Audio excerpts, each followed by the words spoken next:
How do I want to start this video? What songs are about the moon? I see a full moon rising. I know those aren't the words. Anyways, hello friends, hello lovers.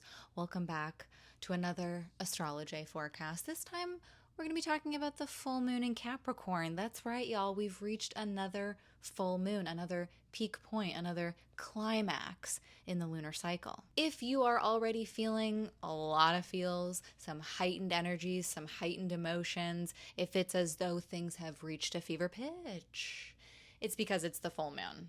As the moon grows in size, as it takes on more light, as it sort of builds its weight, it's like accumulating, so too do we start to feel this energy of like something is building. There's this like excitement, there's an antsy kind of feeling, there's like a anticipation, even an anxiety kind of that can come along with the full moon just as the energy reaches that peak point. There's more light in the sky at night, so things just feel more alive. They feel a little bit louder and more extroverted. The full moon is typically a time of illumination. Things are lit up, right? More light in the night sky. The moon has more light, so we're seeing something clearly. Something gets magnified or it gets put under a spotlight. And we're going to see that mostly come to life in the Capricorn house in our chart, because that's where the moon is during a full moon in Capricorn, but also in the Cancer house as well, because that's where the sun is. So the sun and the moon are playing off of each other, playing together kind of between or across that Cancer Capricorn axis. So whatever houses you have there with Capper and Cancercorn. Capper and Cancercorn. New houses just dropped. Congrats. Anyways, in the Capricorn and Cancer houses is where we are going to feel the energy of this full moon the most. So this is where we're feeling that illumination. This is where something is coming into full view.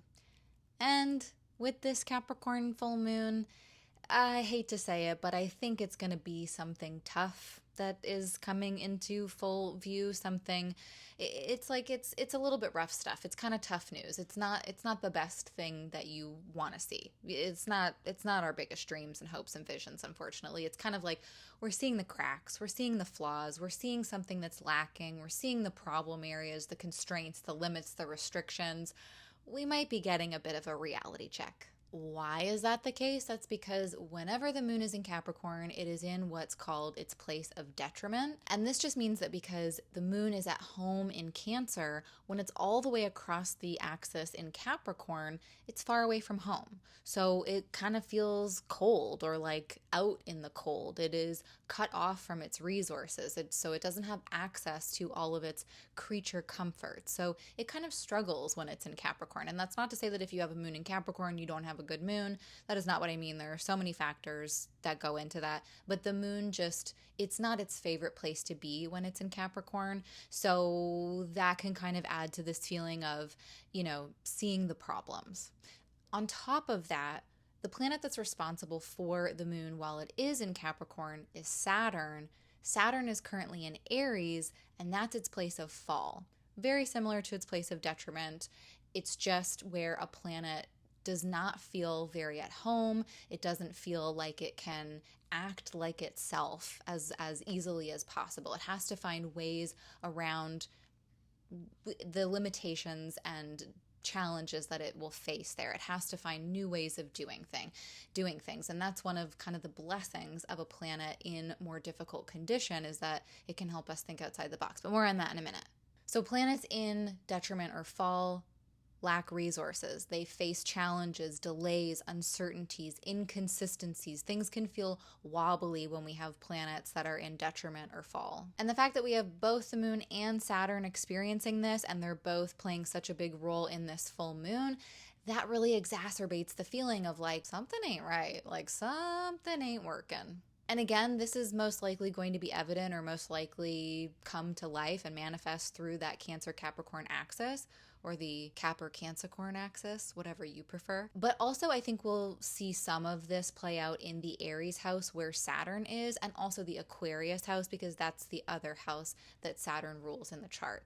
That might feel like a lot, like, oh my God, 4 houses getting all of this energy, but that's kind of life, right? Like, we don't usually see like isolated events, like when it rains, it pours, which is something I've recently learned. And I hate that stupid cliche sentence, but it's true. It's true. So as I said, full moon, a time of heightened emotions. So maybe, because this is a full moon where we're seeing flaws and cracks and problem areas, maybe we're seeing an area of life where we've been holding back on our emotions, and we realize now how much that has not been serving us. We realize now that that's gotten us into maybe a sticky situation, maybe not showing enough emotion has created some sort of lack. So whether that's in a relationship or on a project you're working on or in some sort of situation, it's going to depend again where this is happening in your own chart. But there's this energy of maybe like, I haven't been giving enough of myself in these areas, and now that has created this sort of like distancing or detached sort of feeling. Conversely, like flip that, on the other hand, we might be seeing where we've been too vulnerable, where we've shared too much of ourselves. And typically I am the person that is like, be raw, be vulnerable, be the messiest human being, because like emotions are important and they cannot stay in. They gotta get out, But there can be situations, projects, people, relationships, whatever, where we give so much of ourselves and it's not reciprocated. We're not being held in the ways that we need to be held. We're not being cared for in the ways that we deserve to be cared for. So that the full moon might really highlight like where we've given too much of our emotion. And I think it is really a full moon to ask ourselves, what isn't feeding us? Okay, the moon specifically is about, among other things, but it is the planet that we look to for nourishment. It is that which sustains life. And so this could be in a very literal fashion. Like it could actually be about like our nutrition or our exercise or like our bodily routines and habits. Like, what are our bodies actually lacking? Do we need more sleep? Do we need more vitamin D or vitamin B or whatever? Do we need more exercise? Like, where are we not being fed physically and nutritionally? What are we lacking in order to not only survive but thrive? But not only that, let's think about spiritual and emotional nourishment. What people, places, things, relationships, projects are no longer supporting our growth, both spiritually and emotionally? Where are we not feeling that energy of like being held, being seen? Where is the reciprocity not? While this full moon might feel quite heavy and challenging, and may actually be quite heavy and challenging, it's not all shit. Planets in detriment, as I kind of mentioned before, they find ways of working around these challenges. They find interesting, unique approaches to surmounting these obstacles. They are savvy at figuring out different ways of doing something. They don't just stop moving, right? Think about the actual planets. Yes, most of them will have a retrograde cycle, just not the sun and the moon. So most of them will, move in different directions, but they don't stop moving. They keep going. They persevere. Planets in detriment or fall, so let's just say planets in challenging condition, they push back against adversity. Even and usually when it is the hardest option, because oftentimes it's the only option. The only option is to fight. The only option is to figure it out. And so I do think this full moon asks us to ask ourselves, how do we actually care for ourselves in times of loneliness, depression, melancholy, confusion, and in the face of hardship? These are all very Saturnian elements. Saturn is kind of an asshole sometimes. I think Saturn can be great too. We're going to talk about why, but it can be really difficult. And so when I say, how do we care for ourselves, I don't mean oh my God, let's take a bath with bath bombs and everything's going to be great. Like, look, I'm not shit talking baths. I guess they can be great if you dig that kind of thing, whatever. I'm not talking about like eating some fucking ice cream. Although, you know what? You pair the two, ice cream in the tub. I mean, maybe that really works for some people. But I mean something much deeper than that. I mean like bone deep. I mean like belly deep. Like, how do we actually care for ourselves? And, you know, baths and ice cream, they can be really helpful, but I feel like they are band-aids in the face of a gaping wound. And I don't mean to be dramatic, but it is a full moon, so hello, drama.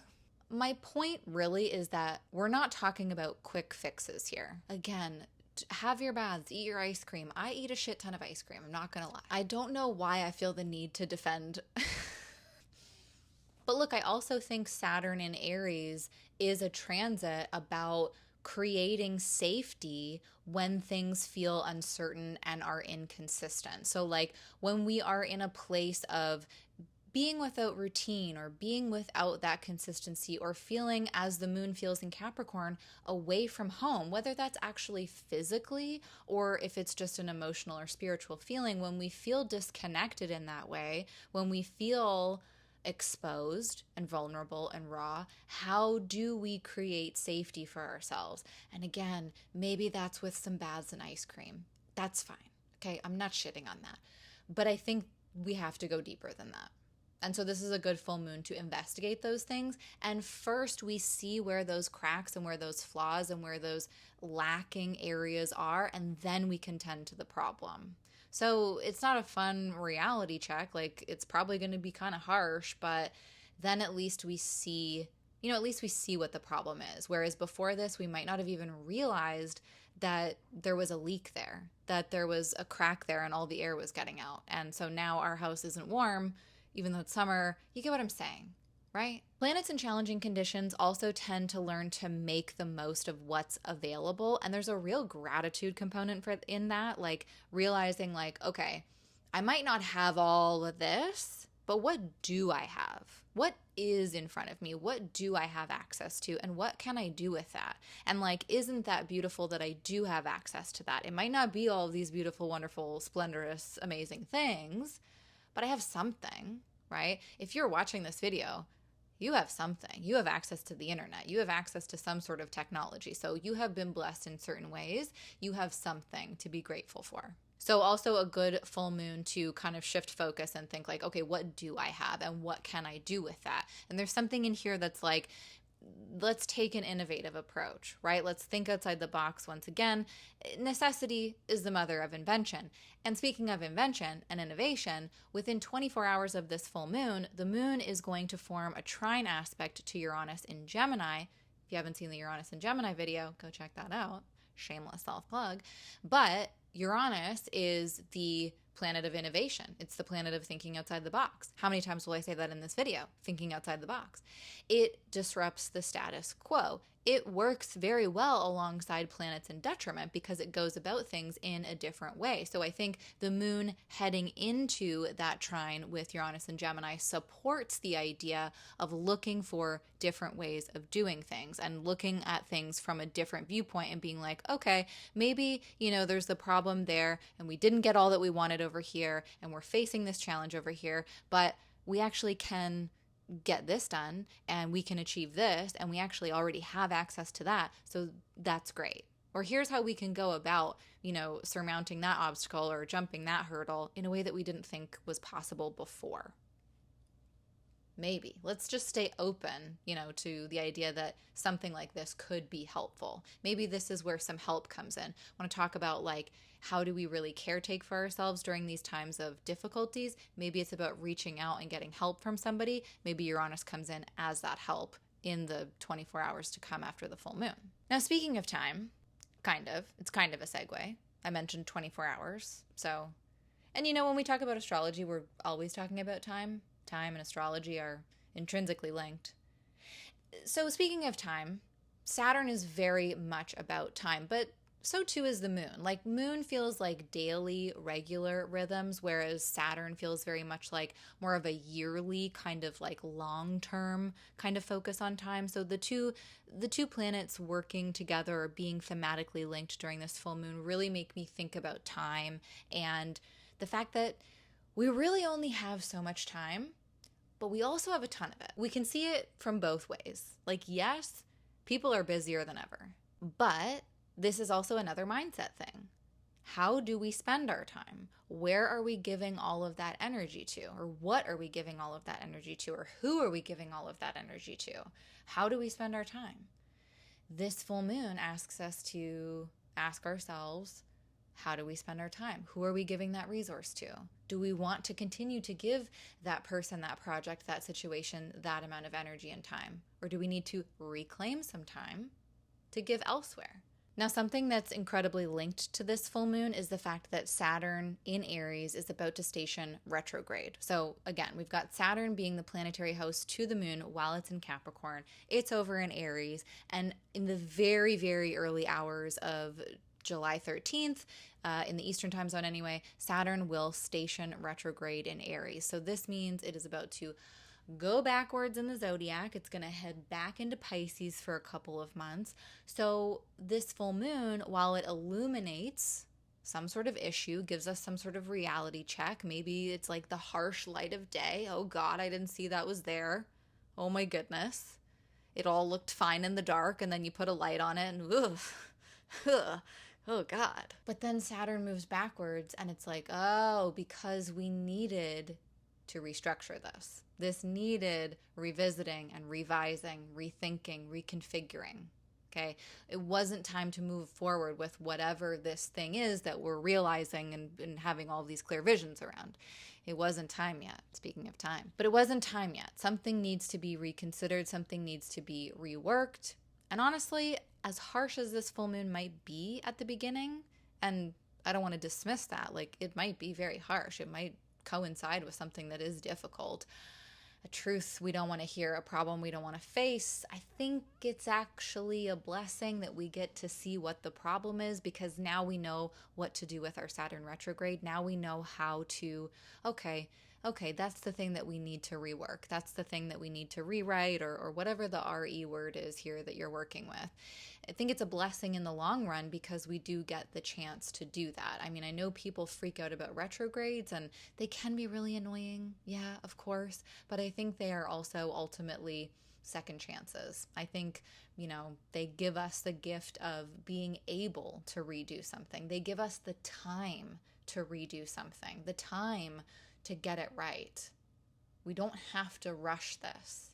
We can make it the best it can possibly be because we are given this time, because we are given this clear vision of whatever the fuck the problem is, and now we get to fix it. And so, like I said, Saturn's going to go back through Pisces for a couple of months, and Pisces isn't necessarily the easiest place for Saturn to be.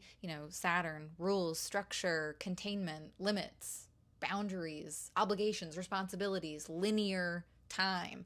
And Pisces is like the ocean, and you can't quantify the ocean. You can't count the drops of water in the ocean. You can't try to have a linear timeline or flow in the ocean. The ocean is just all things.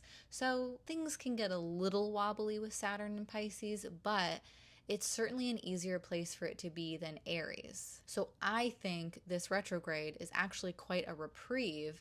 And again, kind of a blessing, kind of a time for us to get our shit together and prepare for the longer story of Saturn and Aries, which could be a little bit tough. That's going to last about 2.5 years. And this time frame right now, kicking off with the full moon, again, bringing us that illumination, highlighting what the issues are, and then we get to have the Saturn retrograde and prepare ourselves for what comes next. So not trying to romanticize or be Pollyanna about it. I think it is going to be difficult, but I think at the end of the day, if we can sit down and look at it and be like, oh, I'm so glad that I saw that flaw now rather than 2.5 years from now, when we would be so much more dug into this. We'd be so much further along, and it would take so much more repair and restructuring than just, oh shit, okay, I've got time to fix it before we move any further forward. these are my thoughts. These are my thoughts. These are just my personal thoughts, personal opinions. Take it or leave it, always up to you. I hope it helps.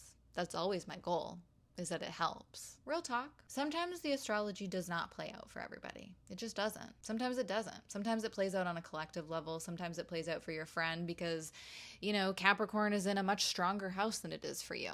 But I still think for people that are more spiritually inclined, stuff like this can just be helpful to listen to. So even if it was just helpful to listen to, or even if I entertained you somehow, I'm happy for it. And I'm happy you were here, and I'm grateful you were listening. And I hope you have a beautiful full moon full of illuminating and tough but fair reality checks. We all have to get them sometimes. Anyways, thank you for watching.